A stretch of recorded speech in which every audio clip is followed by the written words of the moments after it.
You are with the big story here. I'm Seher Zama. In the top focus, this is the day after Diwali today. Pollution levels in the Delhi-NCR region have seen a spike, while the air quality status in most areas is very poor. The air quality in IGI has plunged to severe levels. The toxic smoke of firecrackers has worsened Delhi's air. There was a violation of the 2-hour window that has been set for bursting crackers in several parts of Delhi last evening. A number of locations, which is not just across Delhi but also in the NCR region that we're taking into account, which is Gurugram, Noida, all having shown a spike in pollution today. Let's get in further details. We have with us correspondent Ayushman with those inputs here. Ayushman, there was certain confusion that has been caused by the statement that came in from the Chief Minister, wanting to congratulate all Delhiites that we've done so much better than the previous years. How is that when we are still choking today?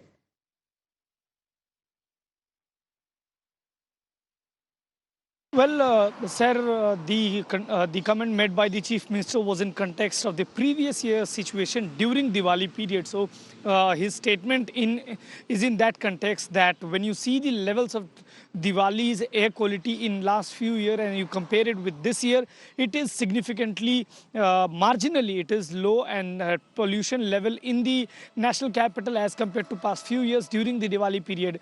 This comment has been made taking that in context. But if you talk about today's situation, if you remember the SAFAR, which is from the central government, it had predicted that because of the bursting of firecrackers, it is expected that the air quality will deteriorate, and that has actually happened on ground, Sahar.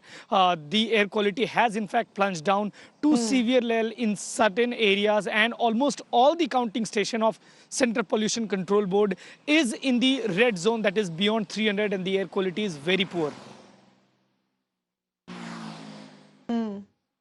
Yes, so that was a remark made only with comparison to the previous years here. The AQI, of course, having reported marginally better since the past 3 years, but the air quality is still being reported here as severe as we speak there, Ushman. There were various measures. This time it felt that there is going to be a lot of forward thinking, a lot of preparations in place on ground to avoid this scenario, and yet we seem to have fallen short.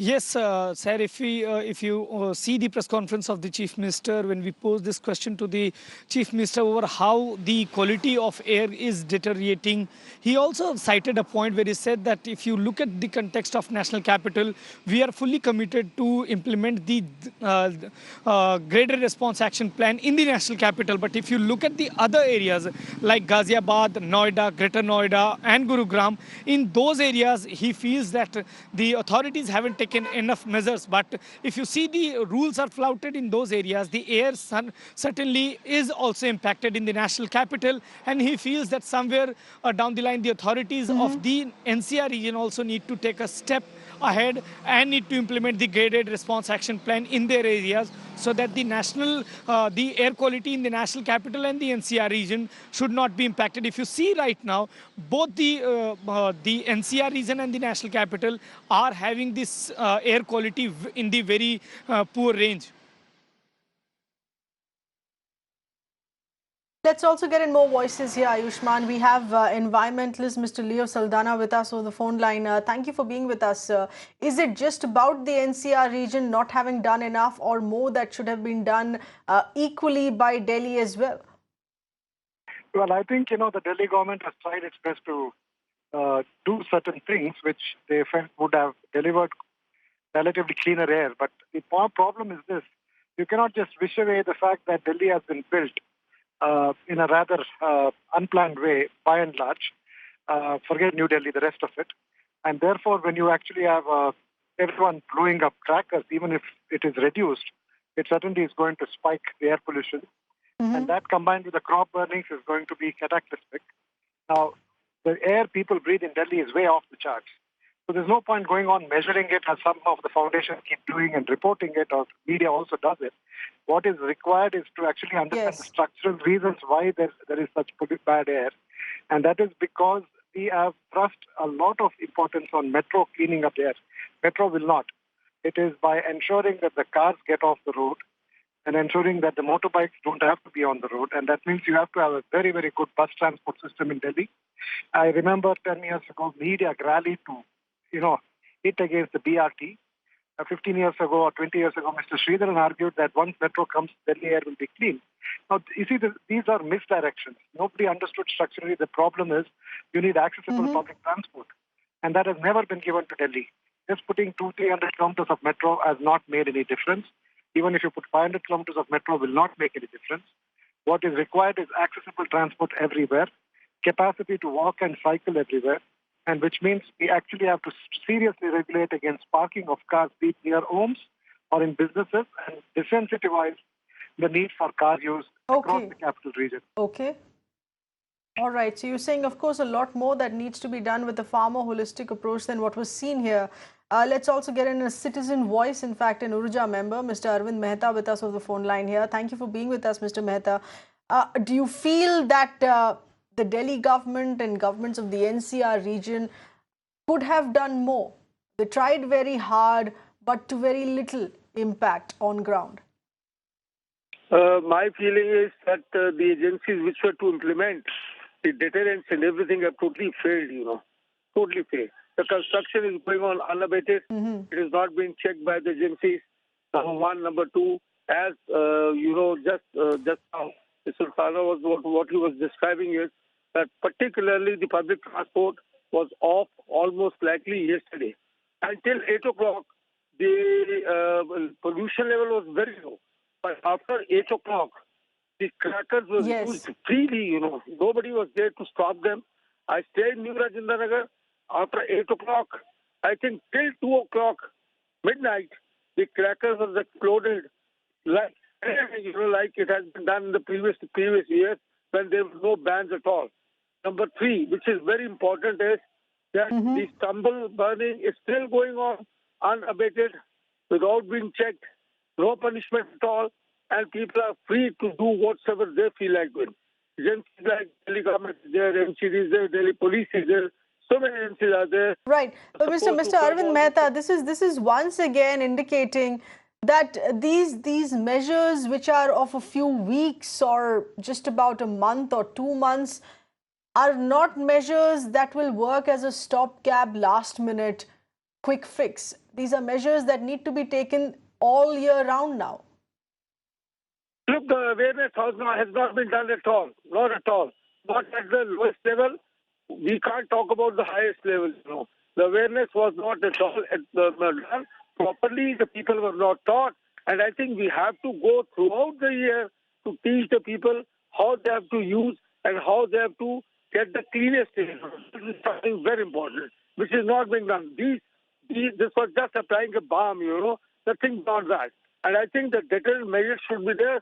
The penalty should be there. People should be charged heavily if they flout the rules and everything. This is something very, very important. Right at the moment, I'm just out, Right.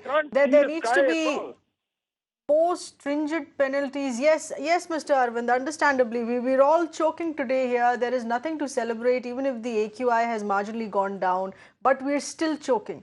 So air quality is still in the severe category. It doesn't matter if it's gone down marginally. It should have gone down drastically, is the demand. We have with us Mr. Naveen Kumar of the BJP. Thank you for being with us, Mr. Kumar. In your view, what is it that could have worked on ground? Several measures that were announced by the Delhi government. What is it that the central government should have done as well? जैसे दिल्ली के अंदर जो दिल्ली नहीं आसपास भी जो pollution की मात्रा बढ़ी है उसको कम करने के लिए सेंट्रल गवर्नमेंट नहीं स्टेट गवर्नमेंट को बड़ी ताकत से काम करना चाहिए. पॉलिसी अनाउंसमेंट करने से भला नहीं होगा जब तक उसको इम्प्लीमेंटेशन नहीं किया जाए. कल सर्वोच्च न्यायालय के आदेश के बाद मुझे लगता है पहले से कम मात्रा में पटाखे चलाए गए हैं. उसके बावजूद लेकिन पानी का छिड़काव जो होना चाहिए था कल से लेकर के आज तक के बीच में कहीं नहीं हुआ. दिल्ली गवर्नमेंट को पहले भी कहा था, रिक्वेस्ट भी की थी, रिटर्न में भी दिया हुआ है कि आप एक्स्ट्रा एम्प्लॉयज लगाइए, हायर कीजिए दिवाली के आसपास ताकि पानी का छिड़काव ज्यादा से ज्यादा किया जा सके. लेकिन सब के सब जो है अपनी अपनी व्यवस्था में व्यस्त रहे, किसी ने पानी छिड़काने के बारे में सोचा नहीं. मुझे लगता है कि हम लोग दिल्ली में रहते हैं और दिल्ली के अंदर हम ऐसे हालात में जी रहे हैं जिसमें जब भी देखा जाए तो ब्लेम गेम की स्थिति में आती है। सेंट्रल गवर्नमेंट हर काम नहीं कर सकती। सेंट्रल गवर्नमेंट फंड दे सकती है, स्टेट गवर्नमेंट को इम्प्लीमेंट करना पड़ सकता है। स्टेट गवर्नमेंट के पास पहले ही बहुत बड़ी मात्रा में फंड उन्होंने सेस के नाम पर इकट्ठा किया हुआ है, वो सब काम उन्हीं को ही करने हैं। नहीं, मगर अगर सुप्रीम कोर्ट के गाइडलाइंस फ्लाउट हुए गए हैं, अगर ये दिल्ली सरकार की भी जिम्मेदारी है, दिल्ली पुलिस की भी जिम्मेदारी है, अगर सुप्रीम कोर्ट के गाइडलाइंस फ्लाउट किए गए हैं, लोग 2 आवर विंडो के बियॉन्ड पटाखे फोड़ रहे हैं, तो क्या आपको नहीं लगता कि सारी सरकारों को एक साथ इसमें एकजुट होकर काम करना चाहिए? सही है, हर जगह पर कानून का डंडा किसी फेस्टिवल में नहीं चल सकता है कि उठा करके सबको बंद कर दिया है। लेकिन मैं फिर भी कहता हूँ पहले से बहुत कम पटाखे जलाए गए हैं, बहुत कम। दिल्ली के अंदर पटाखा बिक ही नहीं रहा है, ग्रीन पटाखा बिका है। पहली बात, कोई दिल्ली के अंदर पटाखों के लाइसेंस दिल्ली पुलिस ने नहीं दिए हैं किसी को। आसपास के राज्यों से किसी लोगों ने कोई आकर के जलाया हो तो अलग बात है, हो सकता है, मुझे जानकारी नहीं। लेकिन दिल्ली पुलिस ने कुछ केस भी अगर ऐसे हुए होंगे तो किए होंगे, अगर किसी ने इन्फॉर्मेशन दी होगी इस प्रकार की। लेकिन जो काम करने का है, जो मिलकर के करने के लिए सरकार, केंद्र सरकार पैसा देती है, फंड देती है, संसाधन देती है, उसने राज्य सरकार को दिए हैं, दिल्ली सरकार को। अब दिल्ली सरकार को इतना करना है कि उस पैसे का यूटिलाइजेशन प्रॉपरली करना चाहिए, उनको पानी का छिड़काव करना चाहिए। यूटिलाइजेशन कुछ तो किया गया है, इसको बिल्कुल ही नकारना सही नहीं होगा। नवीन कुमार जी, आप हमारे साथ बने रहिए। Our correspondent Ayushman also getting us further inputs here. Ayushman, as far as the violation of the Supreme Court guidelines is concerned, how many have really been reported here from Delhi?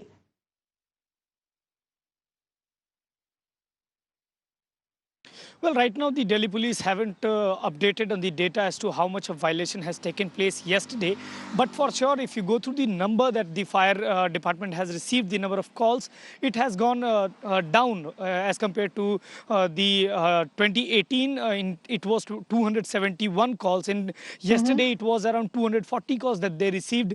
At the same time, Seher, if you look at the timing, between 9 to 11, 65 to 70 calls have been made. So this was the time where the most of the firecracker were busted. But at the same time, if you remember, the 2 hours timeline which was given was between 8 to 10 p.m. So definitely the Supreme Court's guideline were indeed being flouted in the national capital. At the same time, if you see what the other panelist was mentioning, in the national capital, even the firecracker seller said that because of the green cracker, the sale has been down, so not much of firecrackers burning was taking place because the supply was very much less, and the Delhi police was very much stringent on the illegal firecracker sale. At the same time, you have to acknowledge the fact, Seher, that this regulation was only being circulated or being followed in the national capital. If you come out of that area of national capital and go into NCR, the situation remains same, and that is why the bursting of crackers took place as usual in those areas, and that is why you see the pollution level in those areas, including in Ghaziabad, in Noida, in Gurugram, very high. That the air quality is higher index than what in those it is areas remains in very Delhi. poor condition. That's right. Well pointed out there, Ayushman. Naveen Kumar ji, I'm going to come to you with that question in just a bit here. As far as state governments of neighboring states of Uttar Pradesh and Haryana here are concerned, they haven't really followed or respected that two-window permission that was given for bursting crackers. Mr. Kumar, please respond to that. These are two state governments here of the BJP here. We seem to have had far stringent measures followed in Delhi than the NCR region. जैसे कि भी आयुष्मान ने, मैंने सुना, उन्होंने कहा पहले से कम कॉल्स आई, लेकिन एक बात कह रहे थे कि दिल्ली सरकार ने कुछ स्टेप्स उठाए। विज्ञापनों से स्टेप्स नहीं उठाए जाते, कुछ सड़क पे रोड पे करना पड़ता है। दिल्ली के अंदर कहीं से कोई हवा आ नहीं सकती है। दिल्ली की हवा सब पास होती है, चाहे हरियाणा से पास हो रही, उत्तर प्रदेश की तरफ, या फिर उत्तर प्रदेश से पास हो रही हो हरियाणा की तरफ। मेरा ये कहना है कि जो कि दिल्ली के अंदर क्रैकर्स बैन हुए, मैं समझता हूँ, ये मेरा व्यक्तिगत तौर पर मानना है, ये होना भी चाहिए। पूरे देश भर में ग्रीन क्रैकर्स ही चलने चाहिए। दिवाली एक ऐसा फेस्टिवल है, दिवाली के फेस्टिवल से बहुत 1-2 दिन के अलावा बहुत अधिक ज्यादा पोल्यूशन नहीं रहता है। लेकिन बिल्कुल, तो यूपी हरियाणा सरकारों ने अपना काम नहीं किया इस बारे में। Mr. Kumar, I'm afraid we'll have to leave it at that. We are getting in breaking inputs. We'll have to switch focus to other breaking inputs here coming in. This is regarding Kashmir.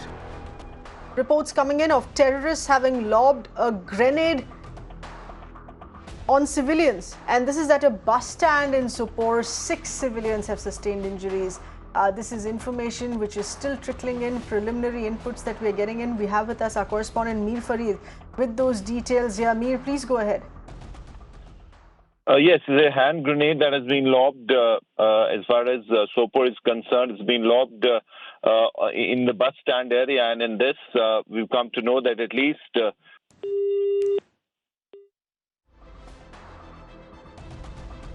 Okay, we'll try reconnecting with Mir on that in just a bit. Terrorists have lobbed a grenade on civilians. This has been yet another brazen attack by terrorists, and this is in the midst of high security here.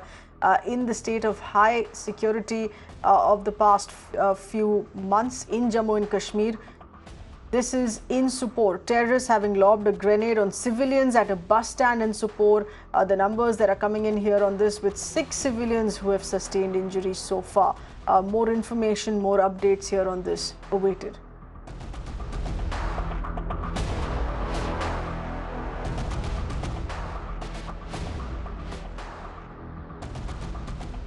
And this is a cause of alarming concern, and terrorists managing in with these attacks despite a clampdown, despite high security that has continued in the state in the past 45-50 days here. Our correspondent Mir with those inputs. Mir, what more can you get us, please? It's a grenade that has been hurled by militants, suspected militants in the Sopore area. To be precise, in the bus stand area of Sopore, a grenade exploded right in the middle of people, a lot of people. Now, we know it's a bus stand area, so you would have a lot of activity of people. So in this, the initial report suggests that 6 civilians have been injured, all splinter injuries, and they have been shifted to the hospital, where the situation of at least 2 is said to be critical. Now, after this, as is the SOP, the security forces, neighboring quick reaction teams reached the spot. Area has been cordoned off, and search and combing effort initiated to track down the assailants. But we've seen that grenades basically are back in business as far as militant outfits are concerned. And in Srinagar, South and North Kashmir, we've seen several instances of grenade hurling at security forces, and some instances where even in civilian areas grenades have been hurled. Sir? Right, Amir, in a few restrictions that have been eased here in the past 2 months, it has unfortunately once again also brought in cases of terror attacks taking place in these areas. Yes, that's right. Just day before yesterday, if you remember, in the old Srinagar city, in the Kaksarai area, there was a grenade attack on CRPF there. At least 5 to 6 CRPF Jawans were injured. And before that also, there have been several instances where grenades have been hurled or shooting incidents. But most often we've seen that this is the modus operandi that the militants have used, because this is a shoot and scoot technique where they just hurl a grenade and then escape from the spot. So it does not require a lot of effort. And that's why we've seen that these attacks have increased. The security agencies are basically after them, but we've been told that there are some sleeping cell modules of various militant outfits who get activated every now and then through these grenade attacks. And then we also seen in South Kashmir especially, where people associated with the apple trade have been targeted. So challenges very much there for the security agencies, and yet another fresh incident this time around in North Kashmir, Sopore area. Mir, many thanks for getting us those inputs.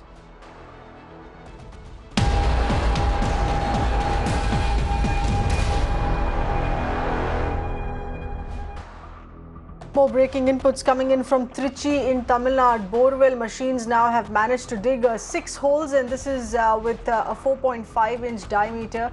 It is as deep as 22 feet. Remember, they still need to dig deeper. As per the officials, they would need to dig another 10 feet. Which would make it achieving the target of 77 feet a lot easier. This is some success in this grim situation here. Efforts that are still on to manage to reach out to reach the 2-year-old who is about 88 feet deep in the borewell. We have with us our correspondent Pramod with those inputs here. Pramod, this is a ray of hope. We seem to be inching closer to him. Well, it's becoming a different kind of situation over here because, like, right now they're going for plan B where they decided to use a borewell machine along with the rig. In fact, what has occurred so far is that the health minister has given us specific information stating that the borewells have dug close to 6 small, 4.5-inch holes which are up to the depth of 22 feet, and he claims that the rigs can now easily break this rock formation, which would go up to 45 plus 22 feet, post which there is 10 feet of sand. So the health minister is very confident, claiming that they can dig up to 77 feet today itself, and post which they only would have 20 feet to dig more, and then a kind of a horizontal digging of 3 meters to reach Sujith. So he claims that by today or tomorrow the work would be done, and he is very confident. But at the same time, the child has been stuck inside the place almost in just another 20 minutes to be 72 hours, and that is the most scary and unfortunate because the child has not had any That's water. That's right. But Pramod, when they say that this could be done by today or tomorrow, we're still looking at several hours more here. We would hope that this is not stretched to tomorrow. Some success that would be met with on this operation tonight, this evening itself.